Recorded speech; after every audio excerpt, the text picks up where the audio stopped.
Hello. Hello, how are How are you you? guys? I'm doing alright. How about you? Doing fine, doing fine. Nice. Uh-huh. Let's see. Let me import this file into the thing. Let's see. How was your day today? What did you do today? I'm doing alright, to be honest. Hmm. Oh yeah, was it Labor Day for you too in Brazil? No, but it's break day. Break day. Hmm.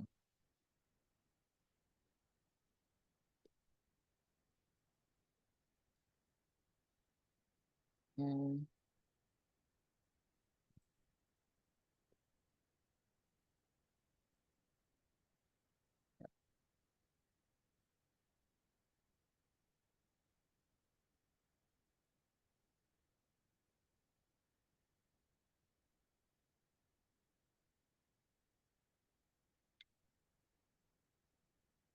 Okay, so today we're gonna go Recording in progress. over the Friedel-Crafts alkylation reactions, the different scenarios of it, like intramolecular, the alkene with HF reaction, and concerted versus regular shift. Alright. Yeah. Okay.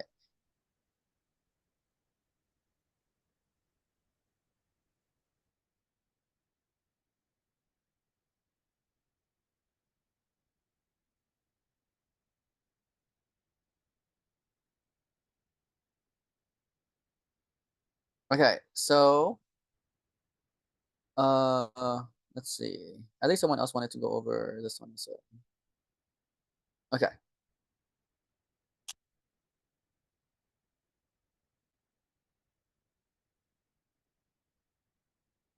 So the best way to do this is to look at a Diels order um problem. Oh no, not Diels order.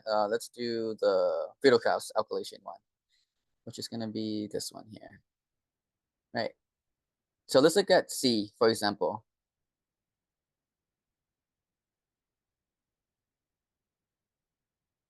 Right.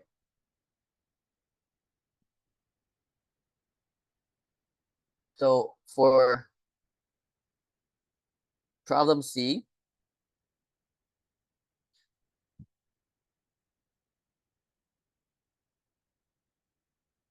the chlorine here is going to attack the aluminum metal catalyst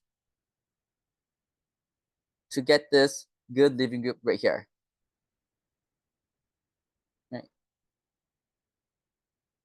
And from this point on, you would expect this good leaving group to leave and form a carbocation, right? But this is a primary carbon. And we do not want to form a primary carbocation because that's very unstable. So if we decide to do a concerted hydride shift by moving this hydrogen over and kicking out that leaving group, we're going to have this secondary carbocation right here. But that's very unstable because if this was the nucleophile and this is the electrophile, and we attack that carbocation right there, we're going to form a 1, 2, 3, 4-membered ring. That's so unstable because it has a lot of ring strain. So what's going to happen is an SN2 reaction here, right? Where this is a nucleophile and this is the electrophile right here. The nucleophile will attack that electrophile and then kick out that good leaving group right there, right? So this is a SN2 reaction right there. We did not do a hydride shift because we don't want to form the unstable ring, the one with a lot of ring strain. So after we do that, we are going to get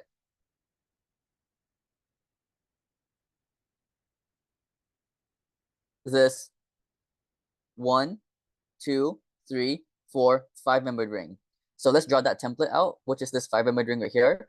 And we can say that this is 1, 2, 3, 4, 5-membered ring, where at atom 3, there's a methyl group.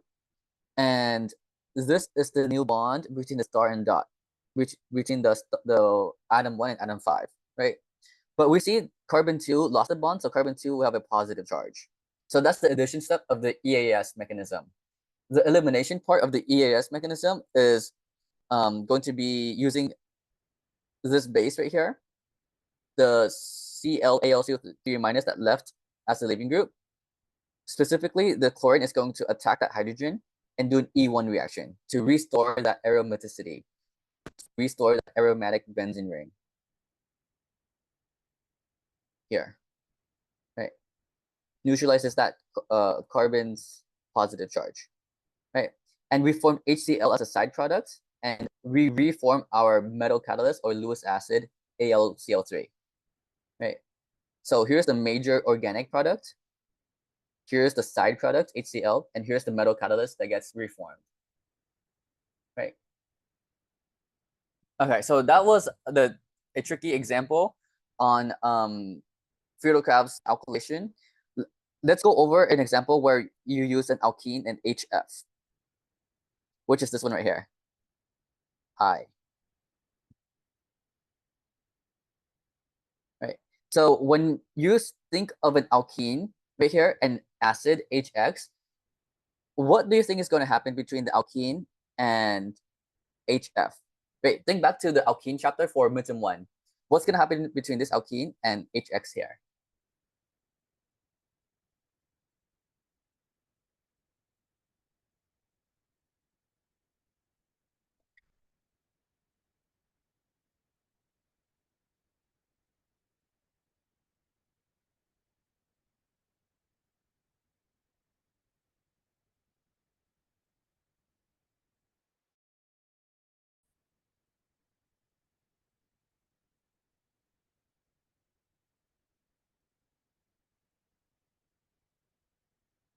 Right. So when we have an alkene reacting with HX, the alkene is going to be the base and the HX is going to be the acid. So we're going to protonate the alkene where we're going to form a carbocation, right? So pairing these two carbons here, we want to form the carbocation on the most substituted carbon, which is this tertiary position here, right? So the less subcarbon is going to attack the H, got the F to get this intermediate right here.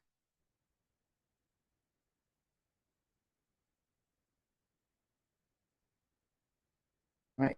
Now, once we form our electrophile in the first step, which is that carbocation right there, we then can use the benzene carbon as a nucleophile to attack electrophile. This right here is an intramolecular reaction because the nucleophile is the same molecule as the electrophile. So this is an intramolecular reaction, right? And we are specifically going to form a 1, 2, 3, 4, 5, 6-membered ring, which is going to like this.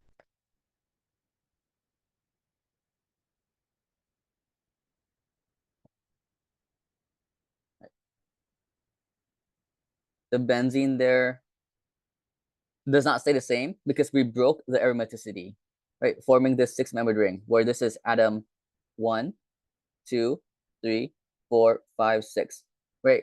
This atom here is going to have a positive charge because that atom lost a bond. Now, carbon 3 has a methyl group. Carbon 6 has a methyl and ethyl group, right?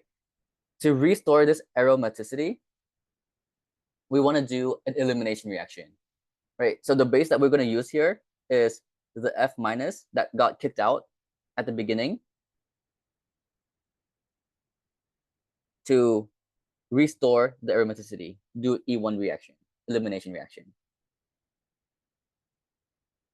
To get that aromatic benzene ring back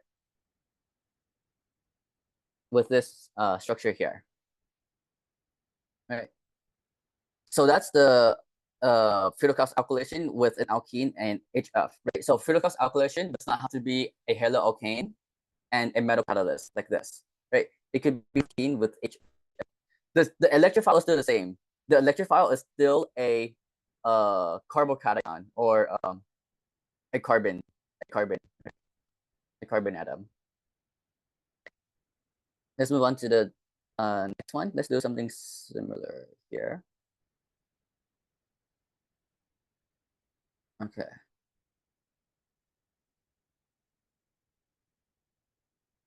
Yeah. Let's do this one. This time, instead of an intramolecular Friedel-Crafts alkylation, it's an intermolecular Friedel-Crafts alkylation with an alkene and HF, right? So for these EAS reactions, they're always going to follow these three common steps. You're going to form your electrophile.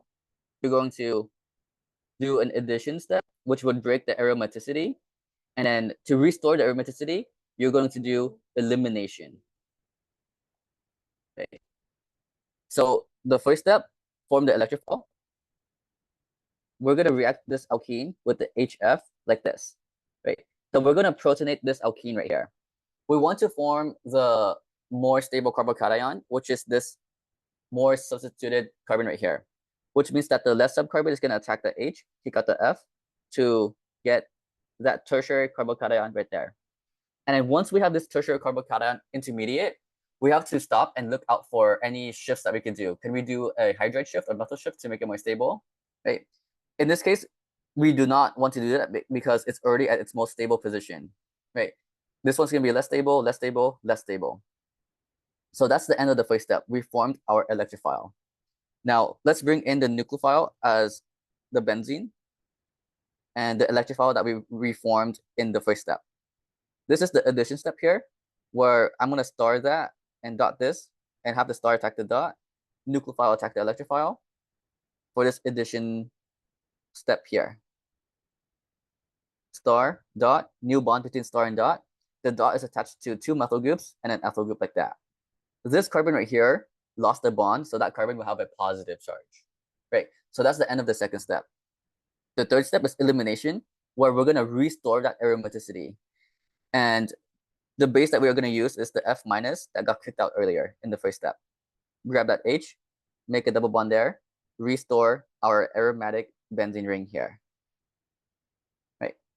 So this is an intermolecular Friedel-Crafts alkylation reaction, where this is an Friedel-Crafts alkylation reaction, even though you don't see a halocane or AlCl3 or FeCl3 or Br2 FeBr3 or AlCl-Br3, it could even work with an alkene and HF, right? So if you see an alkene with HF, think of Friedel-Crafts alkylation. Okay. So that was Friedel-Crafts alkylation. Let's go over, I think, the problem set. Let's see. Aromatic, non-aromatic, over these fastest electrophilic reaction will occur under 10 compound is lower, then compound, then compound, then compound, then compound. Then compounds are fairly similar. Elastic compound is the slowest rate for EAS reaction. Meta director is activators, induction, resonance. Okay. Yeah, let's go over that concept. Yeah, let's go down. Yeah.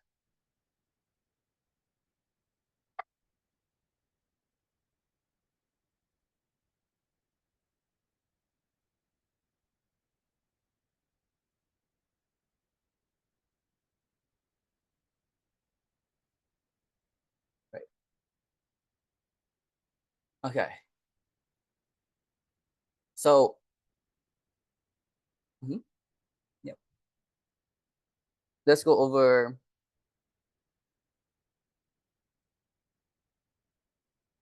electrophilic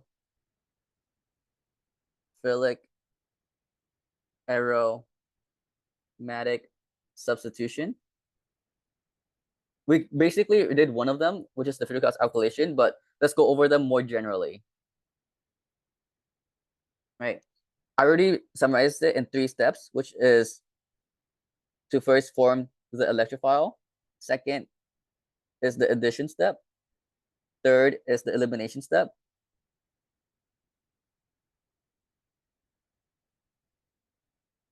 Right. So let's say we have a happy, stable benzene ring that's aromatic like this. And in EAS reactions, this benzene ring here is the nucleophile. It's the one that's going to attack the electrophile. So let's say some kind of random electrophile floats around. Doesn't matter which one, like depending on what reaction you have, like is it nitration, sulfonation, halogenation, Friedel-Crafts alkylation, Friedel-Crafts acylation, any electrophile coming around, this benzene will attack the electrophile for this addition step, right? So when we do that, we're gonna use this double bond right here to make a new bond between that carbon and electrophile like that, right? Making that carbon have a positive charge because this carbon here lost a bond. So now we broke the aromaticity here because it's no conjugated, right? This is an sp3 roadblock, so it's non-aromatic now. That's less stable than it originally was. So we want to restore the aromaticity by doing an elimination reaction, right? So some kind of base, depending on what kind of reaction you use, is going to come around to grab that H and form a double bond right there. And that's going to be the elimination step to restore our aromaticity here. Right. So you could think of this as starting with a stable aromatic ring, and this is a non-aromatic ring where we broke the aromaticity of the benzene ring. Right. And in the last step, we restored the aromaticity of the benzene ring. Right. So at the beginning, the benzene is happy. In the middle, the benzene is sad. And then at the end, the benzene is happy again. Right? Because it's stable as an aromatic ring. It's less stable as a non-aromatic ring. And then it becomes stable again by reforming that aromaticity. Right. Okay. Now let's go over the concept of activator versus deactivator.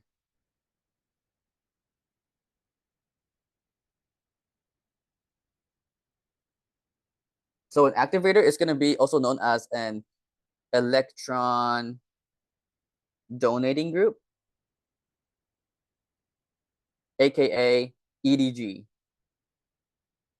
A deactivator is going to be known as an electron withdrawing group,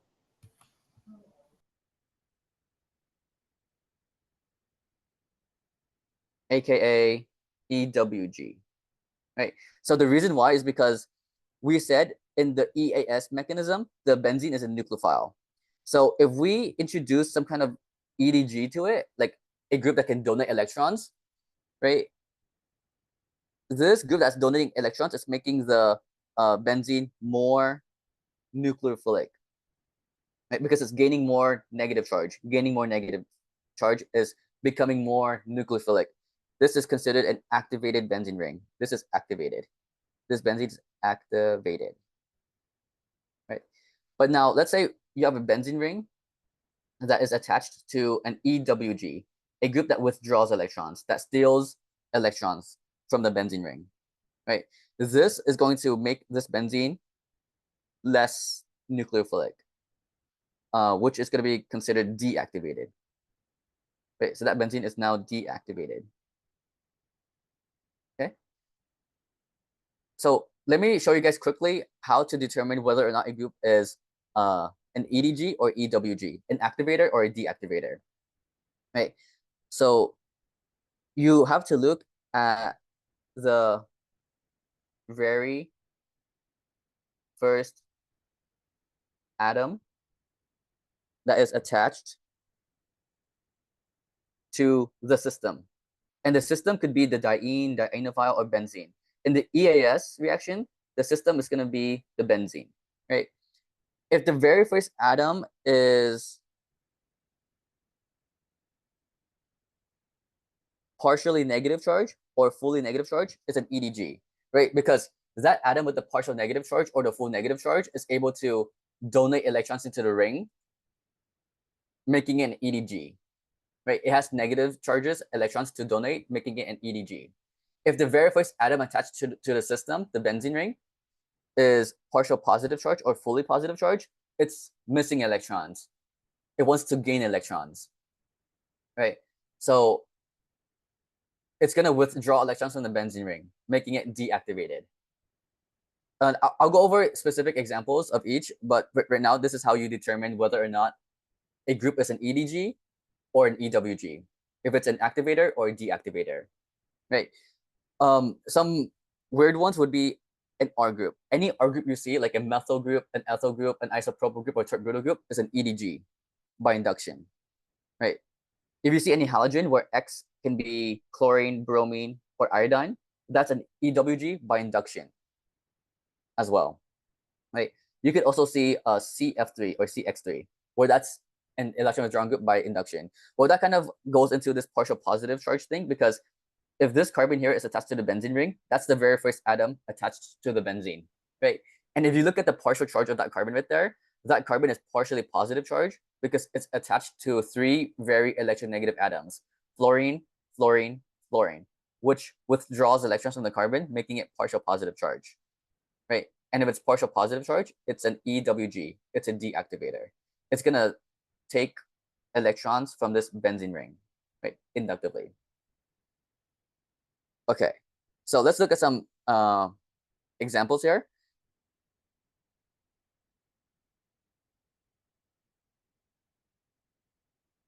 Where the system that I'm gonna draw out here are benzene rings, and I'm gonna draw out different groups to show you guys the difference between EWG and EDG.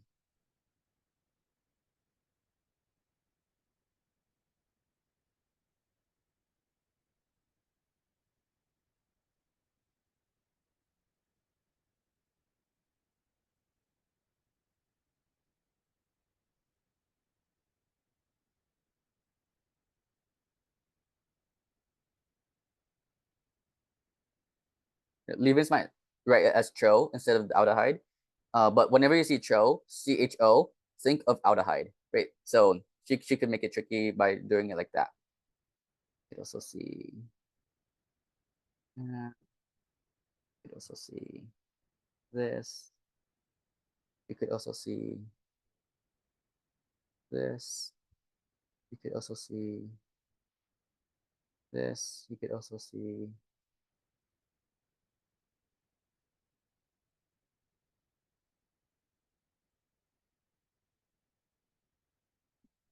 this. You could also see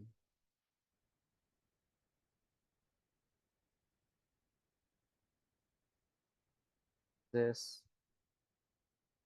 You could also see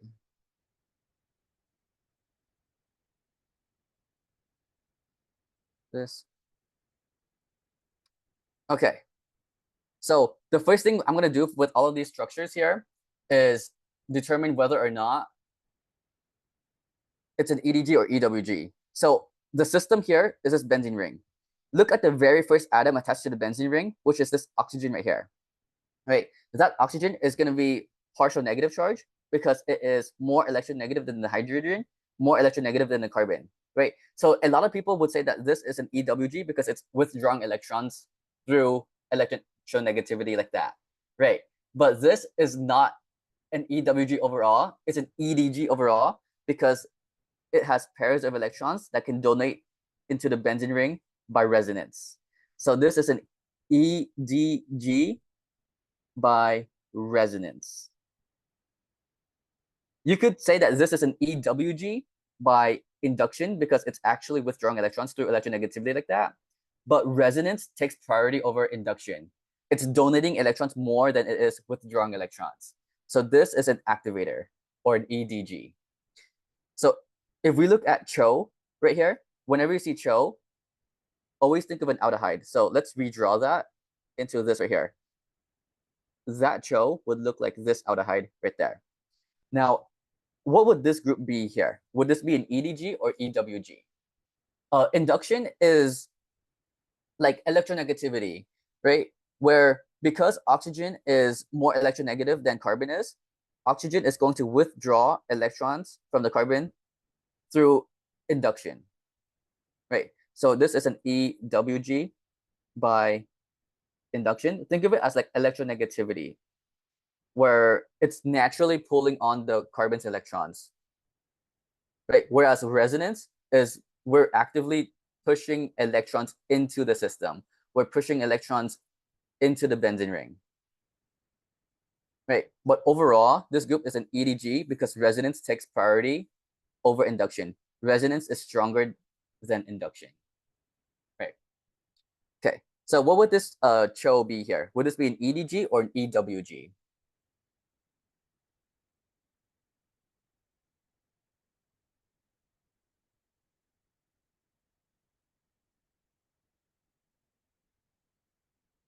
EWG, right? Because if you look at the very first atom attached to the benzene ring, it's partial positive charge, making it an EWG, right? And this is going to be an EWG by resonance because we see that it could actually withdraw electrons from the benzene ring like this and pop this double bond onto the oxygen like that. So you see that withdrawing effect here. It's taking away electrons from the benzene ring and pushing the double bond onto the oxygen right there. So this is an EWG by resonance. Right. Okay, next one. What would this group be here? Would this group be an EDG or an EWG?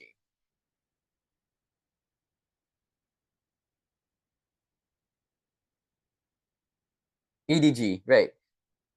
First atom attached to the system, oxygen, partial negative charge, pairs of electrons to donate into the system, EDG by resonance. Right. Now, if we look at this group here, would this group be an EDG or an EWG?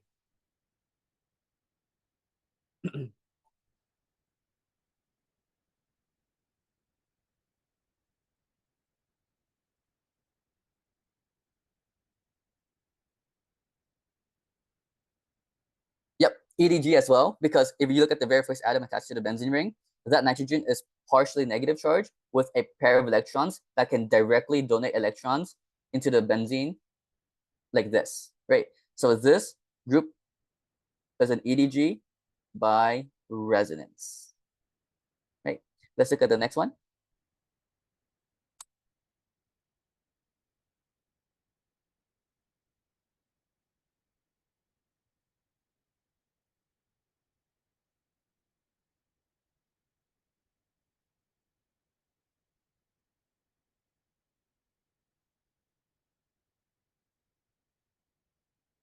Right here. Would this be an EDG or EWG? It might be easier if I draw out the Lewis structure of NO2 like this.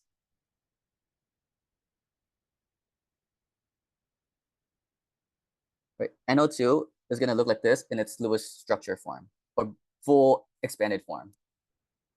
Right, look at the very first atom attached to the system and then determine if it's an EDG or an EWG. Yep, EWG, right. Nice. Because the very first atom attached to the benzene here is a positive charge, meaning that it wants to withdraw electrons. It's missing electrons, so it wants to take away electrons. And in this case, it could take away electrons through resonance. It could push that double bond on over there, popping this double bond onto the oxygen right there. So this is an EWG by resonance. Right. Next one. Let me redraw this as well to make it more clear for you guys what the very first atom is. And another hint is that sulfur is less electronegative than oxygen. Right. So would this be an EDG or an EWG? EWG as well. Right. Because the sulfur here is partial positive charge, making that an EWG by resonance again. Because we could go up here, pop that up there. Nice. Next one. Oh, shoot. Would this be an EDG or an EWG?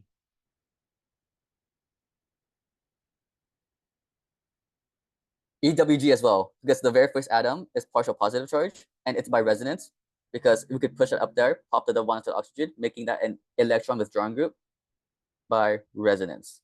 You might see it as deactivator instead in vocab, but that means the same thing as electron withdrawing group. Right? Deactivator is EWG, activator is EDG. The reason why is because in an EDG, we're donating electrons into the benzene ring, making that benzene ring more nucleophilic, right? So in the EAS reactions, if the benzene is more nucleophilic, the EAS reaction would be faster. The reaction rate would increase, right? So that's going to be part of the problem set that she just assigned. and the vocab section of the exam as well. Right.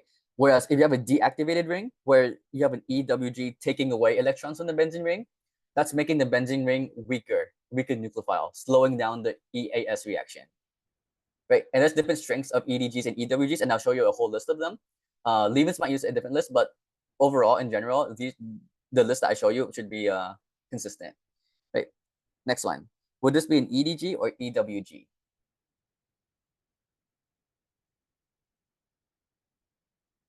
EDG, right? Because if you look at the very first atom, partial negative charge, pair of electrons can go down, donate electrons into the system. So this is an EDG by resonance, an activator. Right, nice. 5 more. Would this be an EDG or an EWG?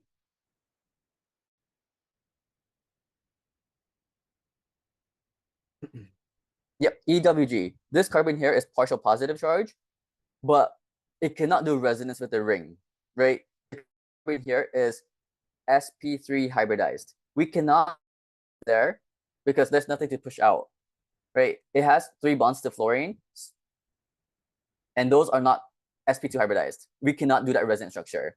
So this is an EWG by induction, right? It's withdrawing electrons like this, like just naturally. Because since it's partial positive charge, it naturally is pulling on the electrons of the benzene ring by induction. It's not actually taking like fully taking away the bond like that, like resonance. Okay, so this is an EWG by induction. Okay, next one. Would this be an EDG or an EWG here?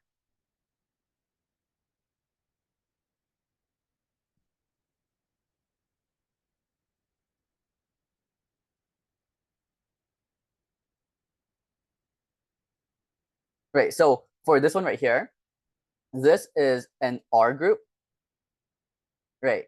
So it would be an EDG, not an EWG. Because when we look at the list that I gave you guys earlier, an R group is going to be considered an EDG, right? It's naturally going to donate electrons into the benzene, the system, by induction. So this is an EDG by induction. Activated by induction. You could call it a weak EDG because it's not directly donating electrons into the system. It's only donating electrons by induction. Am I laggy? Am I cutting off? Is this my internet connection is unstable right now? Oh shoot, it is. How about now? Okay, that's good. I'm gonna save the halogen for later. The halogen is the weird one, but let's try this one. Okay, the halogen, you have to know the halogen like well for these ones. But would this be an EDG or EWG?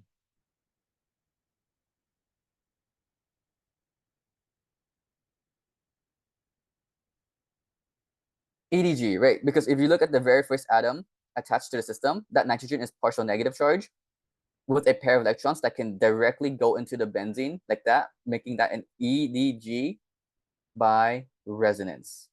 And you can consider that as a strong EDG compared to the R group, right? Because this R group here can only donate electrons through induction, whereas this whole group right here is donating electrons through resonance. It's donating the pair of electrons into the system like that. Yeah. See ya, Davi. Good night. Yeah. Okay. So let's look at the next one here. Would this group be an EDG or a EWG?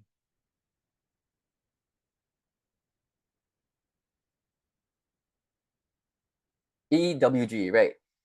Because if you look at the very first atom attached to the benzene ring, that atom is partial positive charge, making it an EWG. And it can do resonance because it's going to directly steal the benzene electrons like that, popping this double bond onto the oxygen. So this is an EWG by resonance. Okay, last one. Okay, this is a little tricky one. What about the halogen? Yeah, I'll give it a special spot.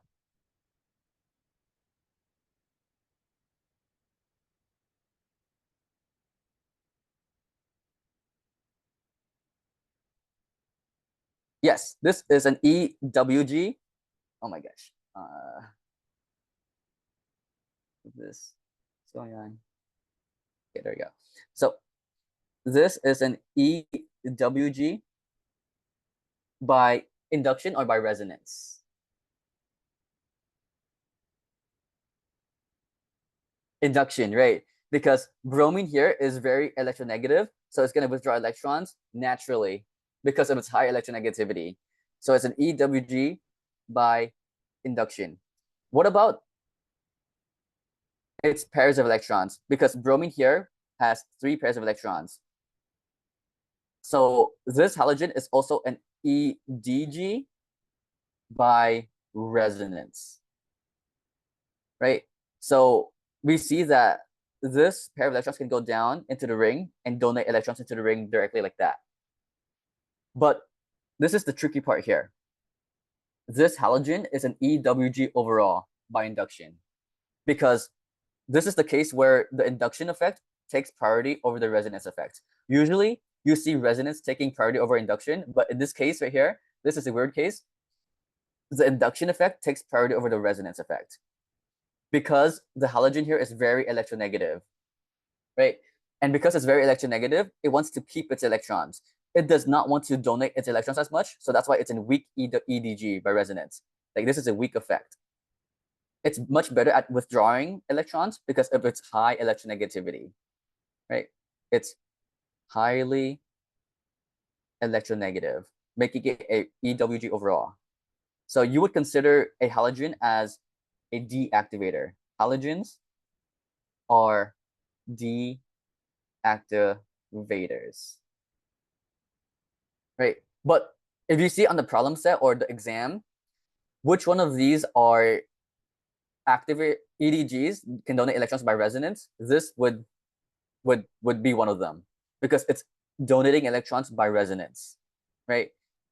But overall, it's an EWG still by induction, right? So if the question asks which one of these would withdraw electrons by induction, this would be the answer. Which one of these would donate electrons by induction, by resonance, this would be the answer, right? If the question asks which of the following will donate electrons by induction, not resonance, by induction, this would not be the answer, right? Because the halogen here is donating electrons by resonance, not induction. Yeah. Okay. Now let's go over, we'll go back to this exception when we go over ortho-para-director and meta-director. Okay. So let's say we have a benzene ring like this with some kind of reference group R. Do you guys know what positions are the ortho positions, what positions are the meta positions, and what positions are the para positions relative to this reference group here, random group there? Yeah, right. So how many carbons away would the ortho carbon be? Ortho position be from? Yeah, 1 away. So these blue carbons here are the ortho positions. What would these pink carbons be? Meta, right. Okay. What would this red carbon be? Para, right. Now here's a little tricky one. I don't know if she went over this in lecture.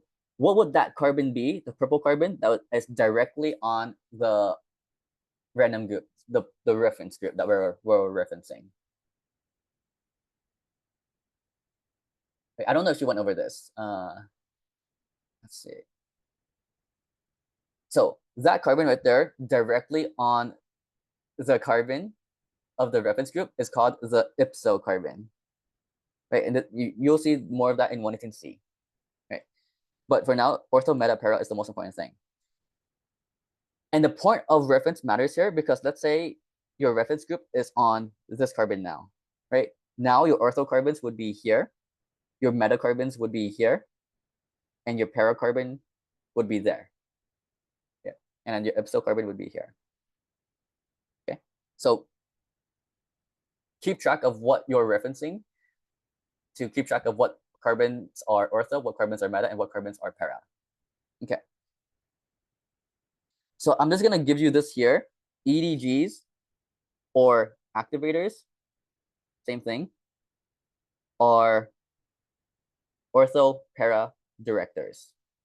And what this means is that when you have a benzene ring and you add an electrophile to it, if the benzene ring is empty, nothing on it, the electrophile can go anywhere of the 6 carbons, because there was no group there, right? But if you have a benzene ring with an electron donating group on it or an activator on it, for example, something like this, and then you put some kind of electrophile to it, it's gonna add on the ortho or para position. This group here is gonna direct the electrophile to go to the ortho or para position, right? So that's the para product, and this is the ortho product, right? It's directing the electrophile to go to the ortho and para positions, right? Now let me show you guys why that's the case, instead of just memorizing it like that, right? So let's say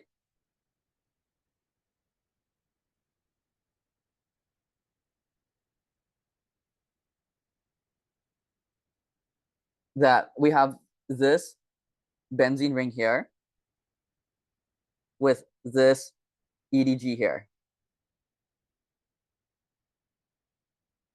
I'm going to draw out all the resonance structures of this to show you why EDGs are ortho-para directors, right? Just let me know if the resonance structures does not make sense.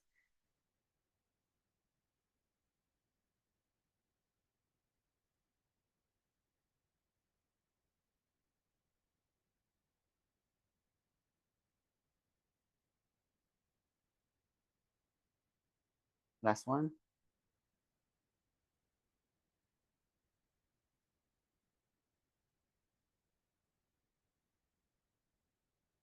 Right, so these are the resonance structures of this benzene ring with the EDG here. We notice that when we donate electrons directly into the ring, we introduce negative charges, right? Negative charge there, negative charge there, negative charge there. What positions do you guys notice that the negative charges are on?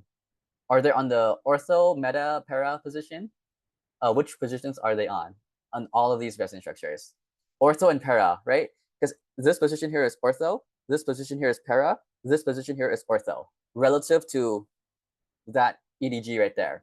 So whenever you see any EDG, think of a negative charge on the ortho and para position like that, right? Which is why when we introduce any electrophile to it, the ortho and para positions would be the one most likely to attack that electrophile. That's why EDGs will direct the electrophile to go to either the ortho position or the para position. EDGs or activators are ortho-para directors. Right.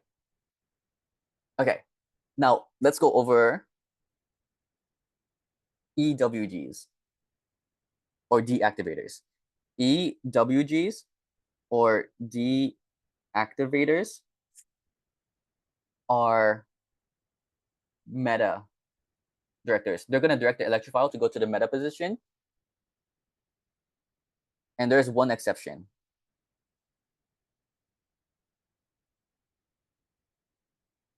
Right, which are the halogens.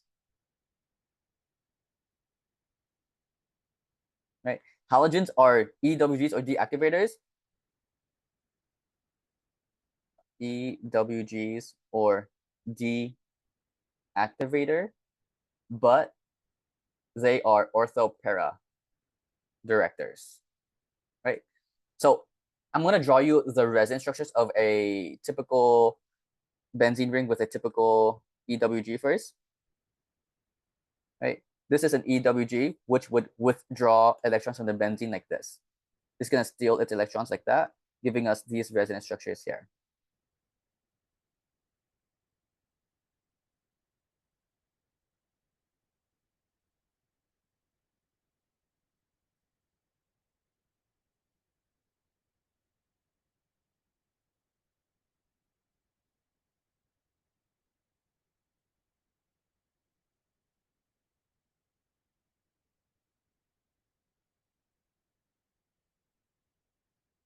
Okay, so once we have these 4 resonance structures right here, we see that we do introduce charges at the ortho and para positions as well, right? This is ortho, this is para, this is ortho.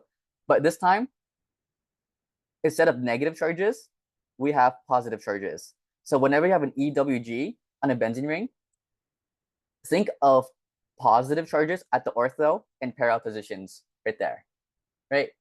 So the best nucleophile here would be these metacarbons, right? There's no charge there. There's no negative charge, there's no positive charge, making them better nucleophiles than the positively charged ortho and para carbons. Because the definition of a nucleophile is something that's negatively charged that would attack an electrophile, something positively charged, right? This deactivator here deactivates the whole ring, right? But the meta positions here are not as deactivated as the ortho and para positions. So when you introduce an electrophile to some kind of EWG, the EWG is going to direct that electrophile to the meta position, right? So that's why EWGs or deactivators are meta directors. Now let's go over the exception, the halogen. So I think you guys already get the point of the resonance. This is a halogen that can donate electrons, giving a negative charge at the ortho position, a negative charge at the para position, and a negative charge at the ortho position again, right? So whenever you see any halogen on a benzene ring, think of a negative charge at the ortho and para position like that, which is why halogens are ortho-para directors, right? But they are EWGs overall because of this high electronegativity by induction.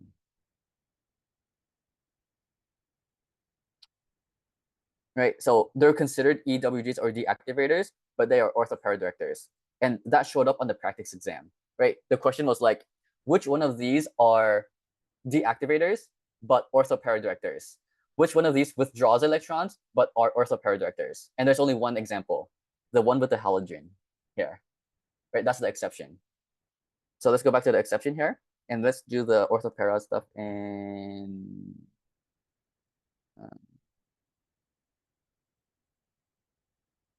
red, right?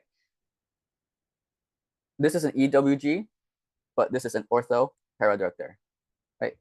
Everything else, every other EWG is a meta director. That's a meta director. This is a meta director. EDG is an ortho-para director. EDG ortho-para director. EWG meta director. Meta director. Meta ortho-para. Meta. EDG is ortho-para. EDG ortho-para. EWG meta. Right? So all EDGs are ortho-para directors. All EWGs are meta directors unless the EWG is a halogen. If the EWG is a halogen, then it's an ortho-para director. So that's the other exception to the halogen right there. Right. Okay. So now let me give you the strengths of these EDGs versus EWGs, because that's going to be very important. Since your benzene ring might have multiple groups. Like, let's say your benzene ring had this group here, and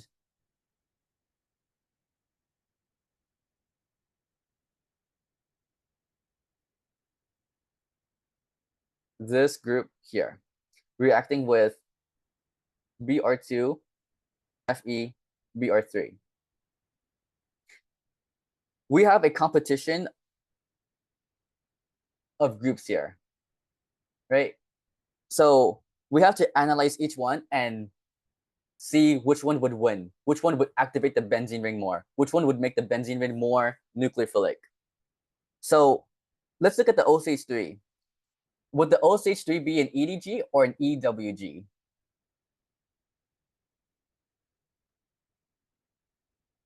EDG, right? Okay. Now, do you think this is going to be a strong EDG or weak EDG? Can it donate electrons through resonance or not? Can it resonate with the benzene ring or not? Yes, it can.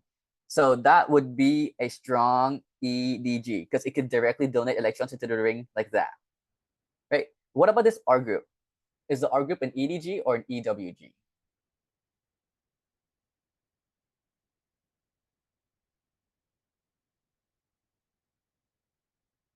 EDG, right? Can it do resonance with the ring? No, it cannot. So it's an EDG by induction, making it a weak EDG. Which one do you think is going to activate the ring more? Which one is going to take priority? The OCH3 or the isopropyl group? The methoxy or the isopropyl? OCH3, methoxy, right? So we're going to use this as the directing group. And if this is the directing group, where would the EDG direct the electrophile? What positions?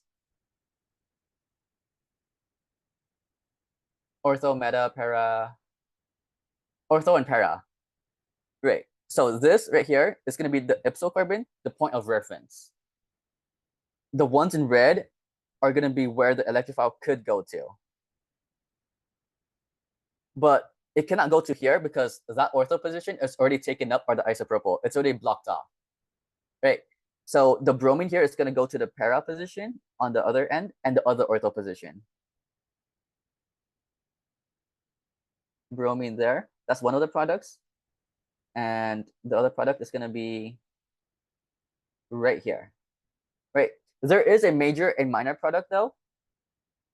Let's say this is A and this is B. Which one do you think is major? Which one do you think is minor?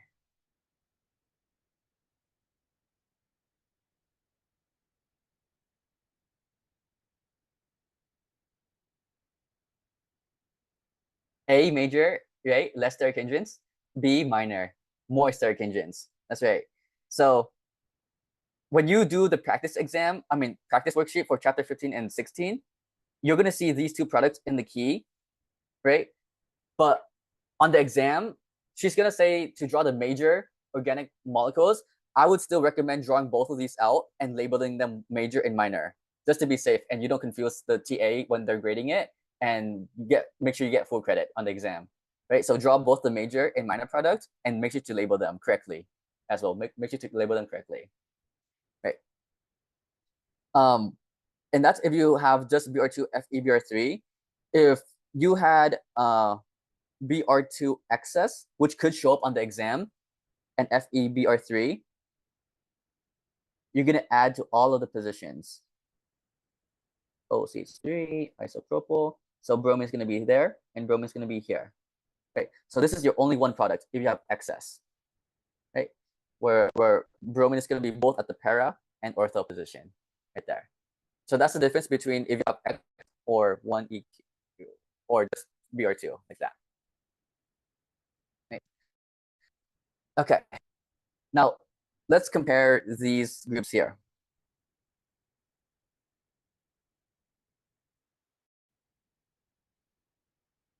Let's say we have this group, and we have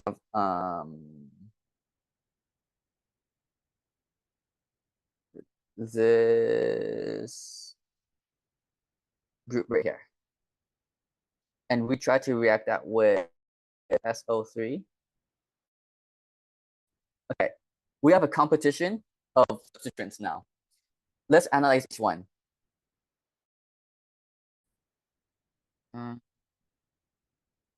Yeah. Right. Okay, what would this be? A EDG or weak EDG? And is it going to be strong or weak?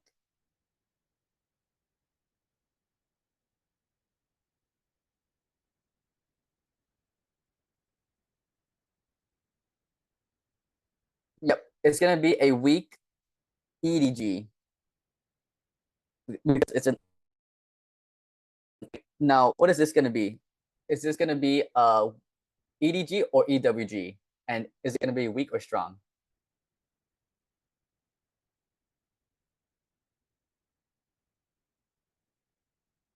Yeah, it is an EWG, right?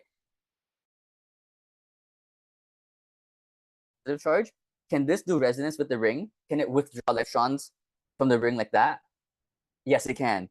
Pushing the double bond to the oxygen right there. And if it's able to do resonance like that, this is a strong EWG. Yes, strong EWG. Strong deactivator. Okay, now here's the tricky thing here.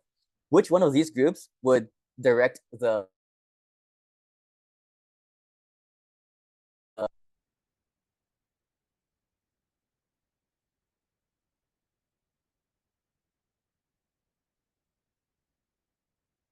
yeah. So which one of those groups will take priority, or which one of those groups will direct the electrophile? Would it be this weak EDG, or would it be that strong EWG? Which one of those would direct the electrophile? Which one of those is the stronger activator?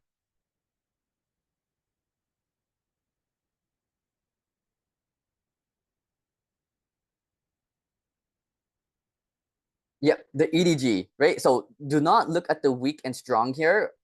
EDG in this case will always take priority over EWG, right? It will always take priority over EDG. You only look at the weak and strong if you have two EDGs, right? Where the strong EDG is the stronger activator, so we chose that to be the director. But the EDG will always take priority over EWG, so this will be the director here. Where we said EDG is orthopara-directing, which is going to be either this carbon, or this carbon, right? So let's draw all those three products out like this.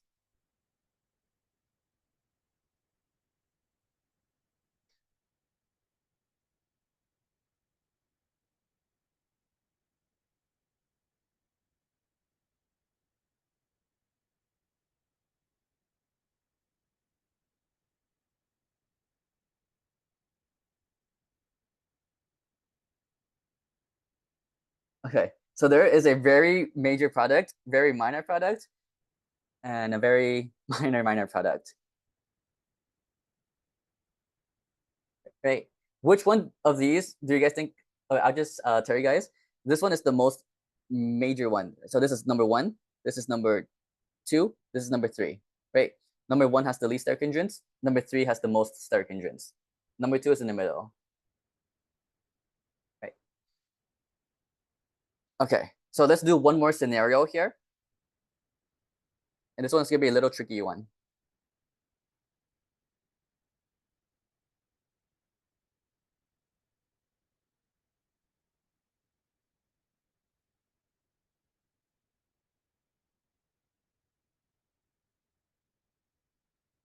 Right, let's say we have that and we try to react that with HNO3, H2SO4. Okay, what is this group here? Would that be an EDG or EWG?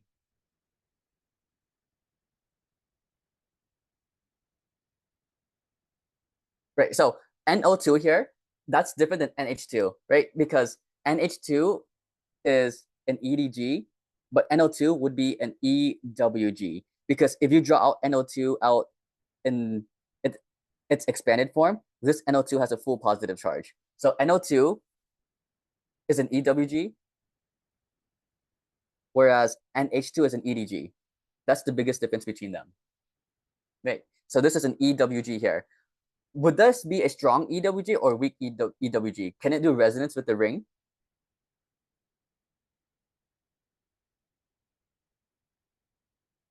Yeah, it's a strong EWG because it could do resonance with the ring. What about this halogen? Is this we already know it's an EWG, but is it a strong EWG or a weak EWG?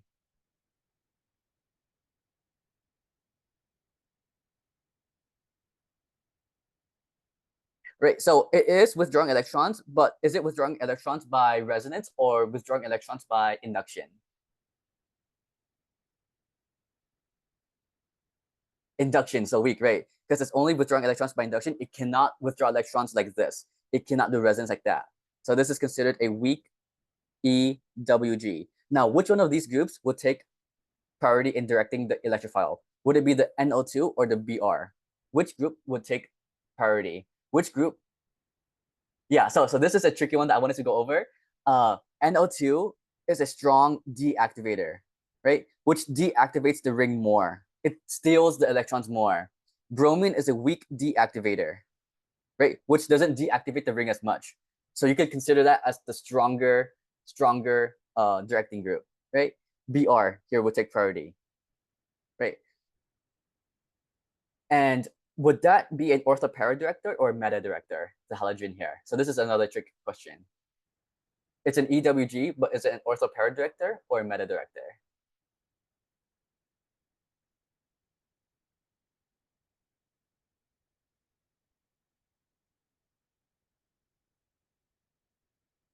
Yeah, I'll explain why bromine takes priority over again. Here's the list that you need to know for when you have different substituents on the benzene ring, right? So the priority goes like this.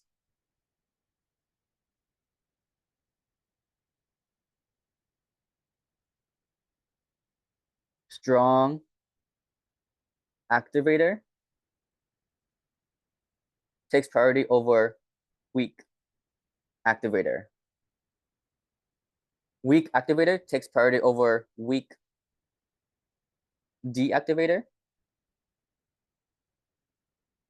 Weak deactivator takes priority over strong deactivator. Right? Whenever you see activator, think of EDG. Whenever you see deactivator, think of EWG. Right? So the priority goes from down to up, where the strong activator takes priority over the weak activator, which takes priority over the weak deactivator, which takes priority over the strong deactivator. Right? And we see that the EDGs here always take priority over the EWGs. So to make this make more sense, think back to the regular EAS mechanism. This benzene here was a nucleophile, right? To make that benzene more nucleophilic, we want to activate it using a strong activator, right? Now, let's say that we're just comparing EWGs, right? A weak EWG will not deactivate the ring as much as a strong EWG, right? A weak EWG would not steal its electrons as much. It would not weaken the benzene as much. Whereas a strong EWG will weaken the benzene so much. It's going to take away its electrons by resonance like more strongly. It's going to make it weaker, which is why a weak EWG or a weak deactivator takes priority over a strong deactivator, right? Because if I give you this benzene ring here with a weak EWG bromine versus a benzene ring here with a strong EWG, NO2 or aldehyde or ketone, right? Which one of these benzenes are more nucleophilic, A or B? Which one is more nucleophilic? Which one has a more negative charge?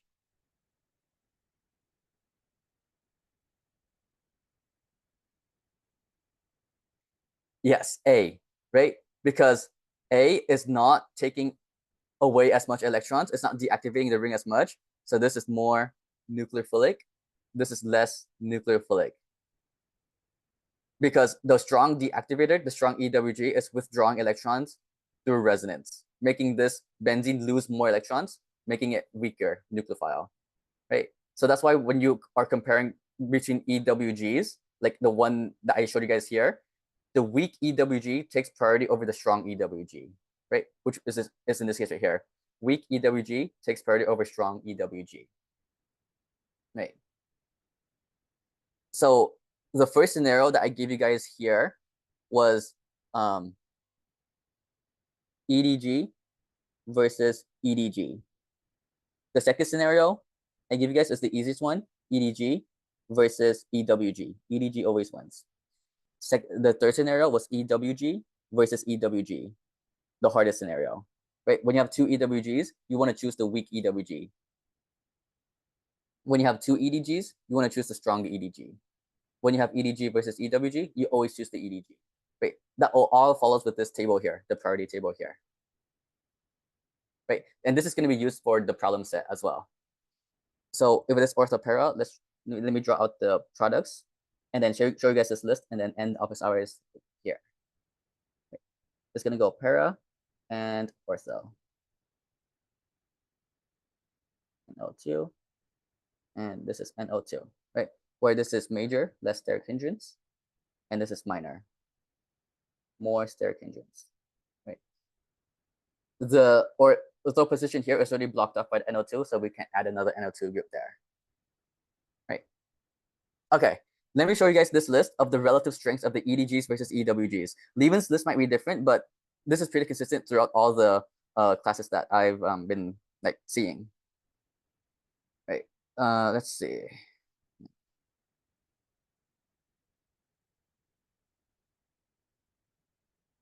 Where's my list? I made it a long time ago. Let's see.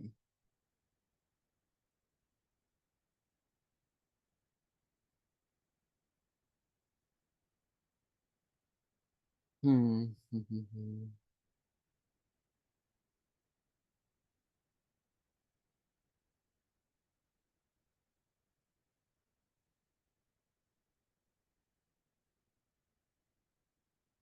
Mm.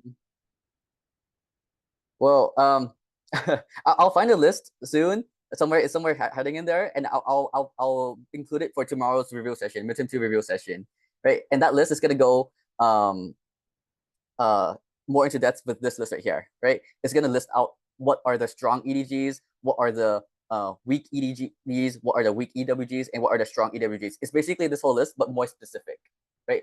Like NO2 versus CF3 versus aldehyde versus ketone, and stuff like that. And that's more for the problem set that you guys have due soon, right? So, yeah. Any last minute questions on this before I end office hours?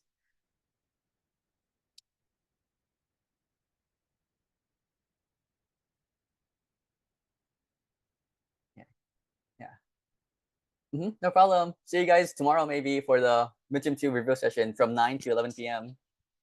Yep, no problem. Yep, no problem. See you guys. No problem.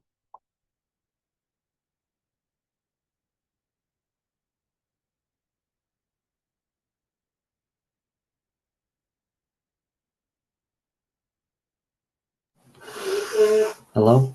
Hello? Hmm. Yo. My God. My textbook.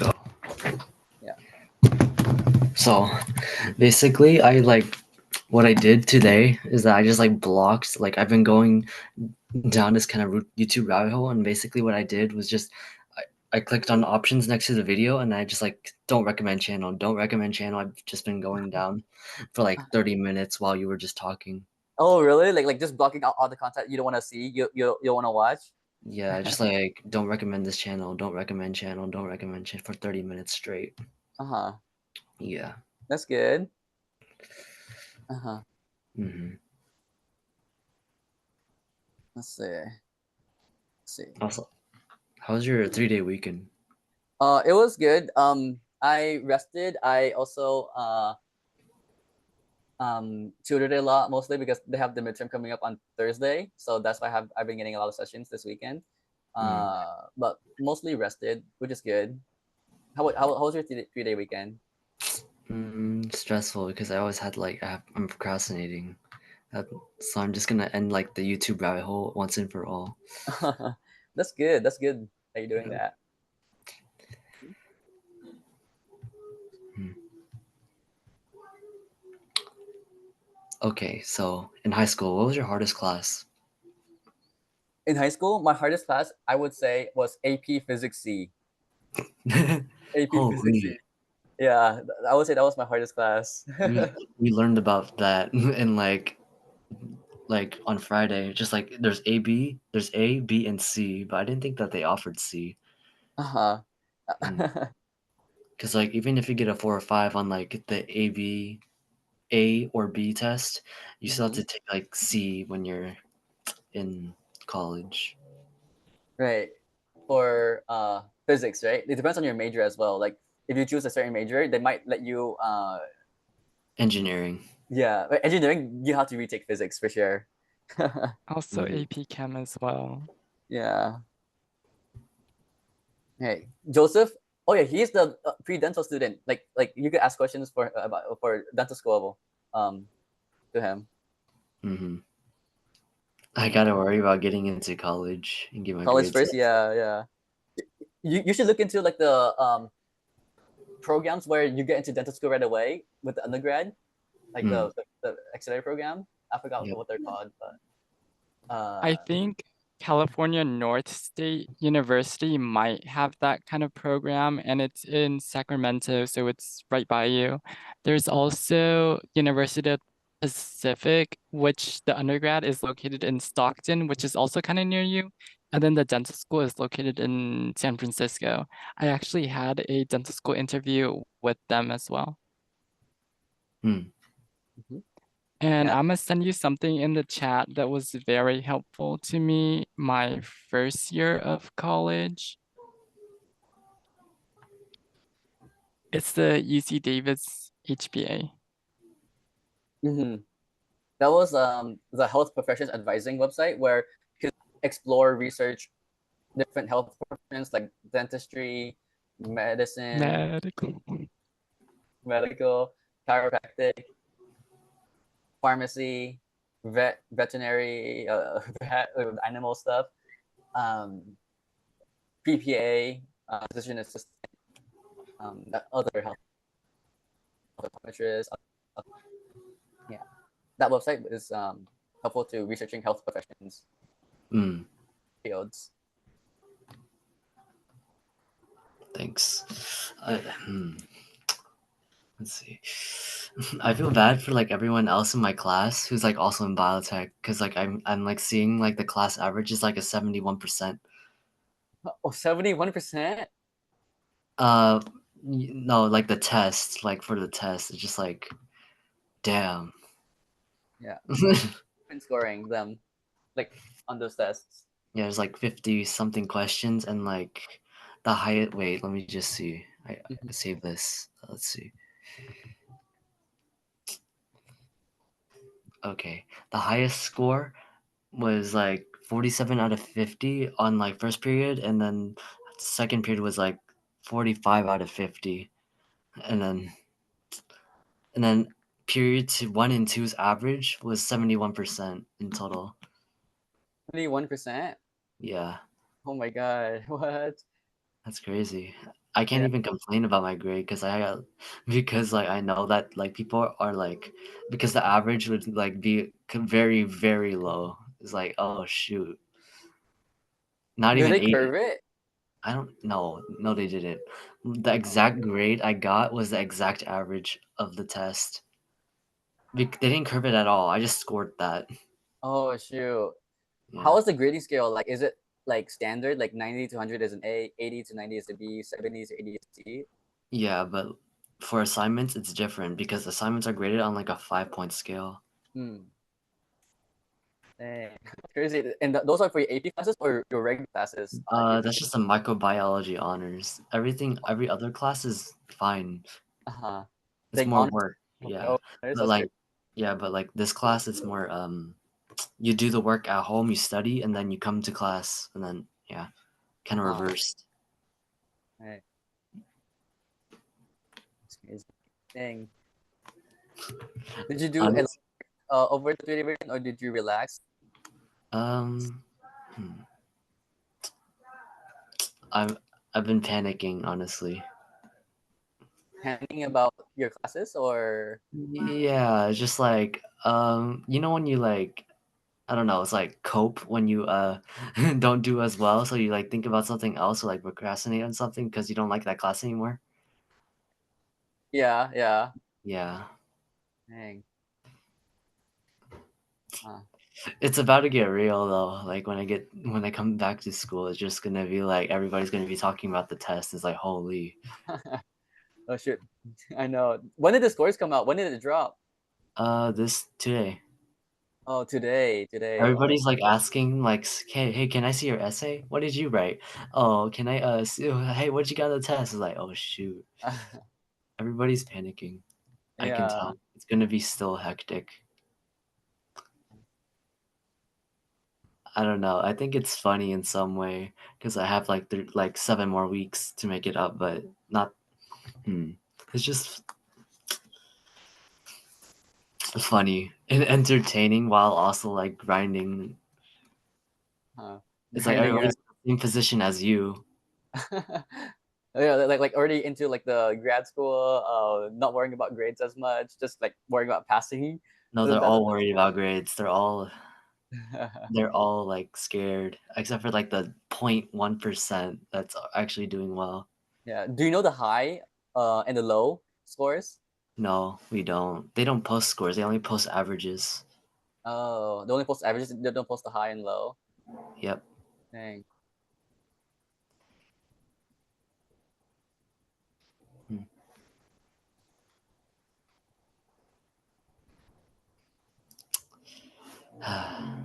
It's okay. I handled this before. It's fine. It's fine.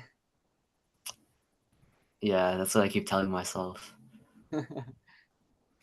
Yeah. You'll get through it, you know. You get through it.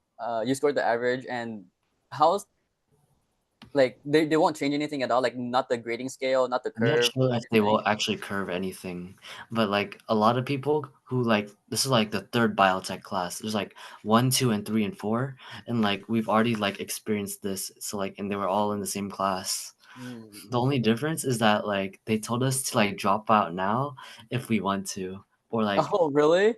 like on the second year. It's just like it started getting hard, and it's like okay, you can drop out now if you want to, but if you continue on your junior year, you have to take it all the whole time. Oh my God. You can't drop junior year or something.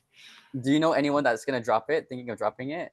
No, because we already made up our minds when we went through with like junior year. That's good. Yeah, stay committed to it, you know? Yeah. Yeah, that's good. But a lot of people dropped out in the second year when they heard that information. Dang. It's like, oh, I don't want to do that for my third year. And it's like, no. And yeah. Yeah. Now you guys are all committed. How many people are left? Committed? Oh, it's the same amount. It feels like it's like it really hasn't changed because like the people who are in biotech want to be in biotech Hmm. because Yeah. they know that it's hard and they already Yeah. have like seniors and juniors telling them about the classes it being hard. Right. Does it show up on your transcript that you're in the biotech program? Yeah, That's good. it's crazy, honestly. Yeah. But it's just like every day for me. So Huh. You just gotta adjust, you know, learn from how you can learn do how to better. adjust. Yeah. Yeah. Right. Yeah. Going back to school tomorrow after the 3-day weekend, how you feeling? You're feeling recovered, rested? Mm, I need to fix my sleep schedule. But even if I like sleep at like 12, 1, 2, it's like I don't feel tired at all. I don't take naps. No It's naps, just no caffeine. no nothing. That's crazy. That's crazy. That was me too, like in high school, middle school, but until college, like that's when I started taking caffeine. Mm,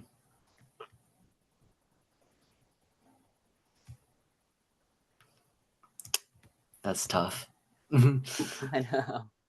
Right. Hmm.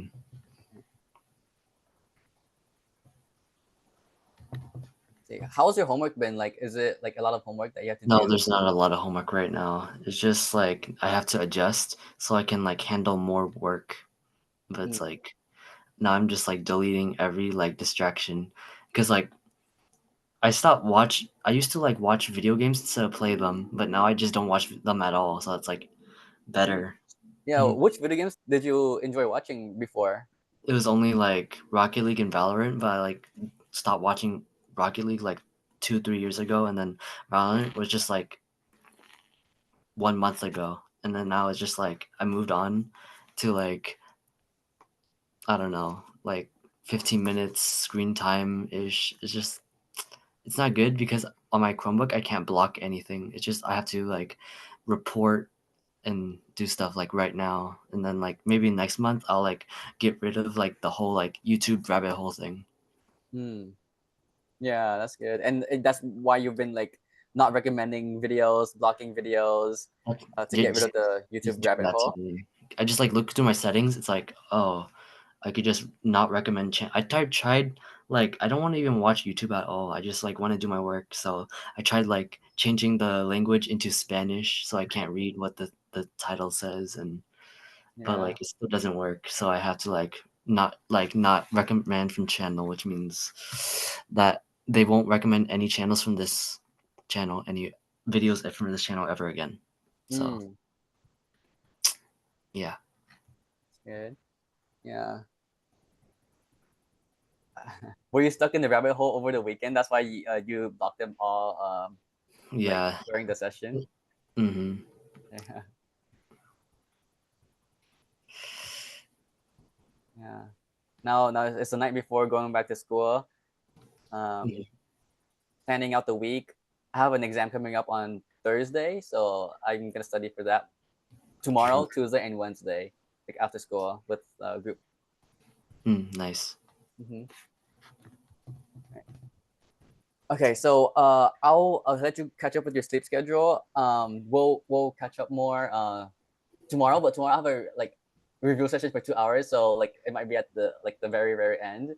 But after the midterm review session, like on Wednesday and Thursday, we could like talk more. Like, after that, like I don't think anyone's gonna show up in the office hours. Like on Thursday. On Thursday, I don't think anyone's gonna show up because that's when they have the exams finished. Oh, Yeah. wait, are you not going Thursday? I am still doing office hours on Thursday, but I'm just saying that I don't think anyone is going to show up on Thursday. Oh. So like if you do show up, we could talk more about like stuff, Sure. without them. Yeah. Right. So but I think like tomorrow and Wednesday, people are gonna show up for the exam that they have on Thursday. Mm-hmm. But you can still show up, and we can still talk at the end of the office hours. True. Yeah, but there's gonna be a lot of people showing up tomorrow for sure. I wish I had more input in this conversation, but like I realize, but like low sleep just equals like very little like out of me. Just like I'm just dead. Yeah, just dead. Yeah. Do you sometimes like just close your eyes sometimes and then you open it up and you feel more refreshed, more energized? It's hard because I've been like like 6 months ago I was like awake for like the past like every hour of the day sometimes, and it's like now I just like don't feel anything in my eyes sometimes. Yeah, Not so, my but that was 6 months ago, and like it's improved a lot. So that's good. That's good. Yeah. Right. Yeah, I've been doing the push-up challenge, daily challenge. I did my push-ups today. I kind of lost count though. Do you remember what day it was? I kind of forgot last count too. Yeah, let's just say 21, day 21. Okay, that makes sense. Yeah, day 21. Hmm. Okay. Yep. Well, good night, Ryan, and I'll let you go sleep, and I'm gonna go set up some stuff, study, and see you tomorrow maybe if you show up, and Wednesday and Thursday. Yeah, I wouldn't be. I'm more busy here than like probably tomorrow. Yeah. Yeah. That's good. Yeah. Bye bye. Bye bye, Ryan. Good night. Sleep tight. You too. Jose. Hello. Hello. Bye bye.